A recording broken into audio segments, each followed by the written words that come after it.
தமிழகத்தில் உள்ள அனைத்து ஆரம்ப சுகாதார நிலையங்களிலும் பயிற்சி பெற்ற மூத்த மருத்துவர்களை 24 மணி நேரமும் பணியமர்த்த வேண்டும் என தமிழக அரசுக்கு மாநில மனித உரிமை ஆணையம் உத்தரவை பிறப்பித்திருக்கிறது.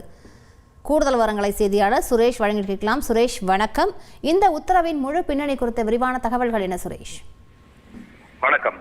திருவண்ணாமலை மாவட்டம் ஆரணியை அடுத்த இருங்கூர் கிராமத்தைச் சேர்ந்த அறிவெளின் வேந்தன் அவருடைய மனைவி ஜமுனாவிற்கு பிரசவ வலி ஏற்பட்ட காரணமாக மாம்பாக்கம் ஆரம்ப சுகாதார நிலையத்தில் சேர்த்திருக்கிறார். அங்கு மருத்துவர்கள் இல்லாததால் செவிலியர் திவ்யா, ஆம்புலன்ஸ் ஓட்டுநர் ஆகியோர் அந்த பெண்ணுக்கு பிரசவம் பார்த்ததில் ஆண் குழந்தை பிறந்திருக்கிறது. பின்னர் அவர் உடல்நிலை பாதிக்கப்பட்டு அரசு மருத்துவமனைக்கு அனுப்பி வைக்கப்பட்டார். அங்கு அவரை பரிசோதித்த மருத்துவர்கள் ஜமுனா ஏற்கனவே இறந்து விட்டதாக தெரிவித்திருக்கிறார்கள். இது சம்பந்தமாக கடந்த 2019 ஆண்டு தினத்தந்தி நாளிதழில் வெளியான செய்தியின் அடிப்படையில் தமிழ்நாடு மாநில மனித உரிமை ஆணையம் தாமாக முன்வந்து வழக்கை விசாரணைக்கு எடுத்துக்கொண்டது.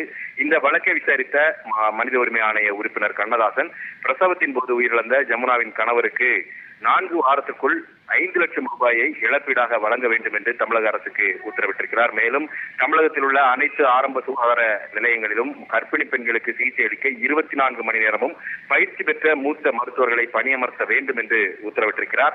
ஆரம்ப சுகாதார நிலையங்களில் உள்ள மருத்துவ வசதிகள், மருத்துவர்கள் எல்லா நேரங்களிலும் இருப்பதை உறுதி செய்வதற்காக அவ்வப்போதைக்கு நேரில் ஆய்வு செய்ய வேண்டும் என்று தமிழக அரசின் பொது சுகாதாரத்துறை இயக்குநருக்கு மனித உரிமை ஆணைய உறுப்பினர் உத்தரவிட்டிருக்கிறார். அது மட்டுமல்லாமல் அனைத்து மாவட்டங்களிலும் உள்ள பொது சுகாதாரத்துறையின் இணை இயக்குநர்கள் கள ஆய்வு மேற்கொள்ளவும், அவசர நேரத்தில் பயன்படுத்தக்கூடிய வகையில அருகில் இருக்கக்கூடிய 2 ஆரம்ப சுகாதார நிலையங்களுக்கு இடையில் 108 ஆம்புலன்ஸ் சேவையை 24 மணி நேரமும் தயார் நிலையில் இருக்கதை உறுதி செய்ய வேண்டும் என்றும் தமிழக அரசுக்கு மனித உரிமை ஆணைய உறுப்பினர் உத்தரவு பிறப்பித்திருக்கிறார்.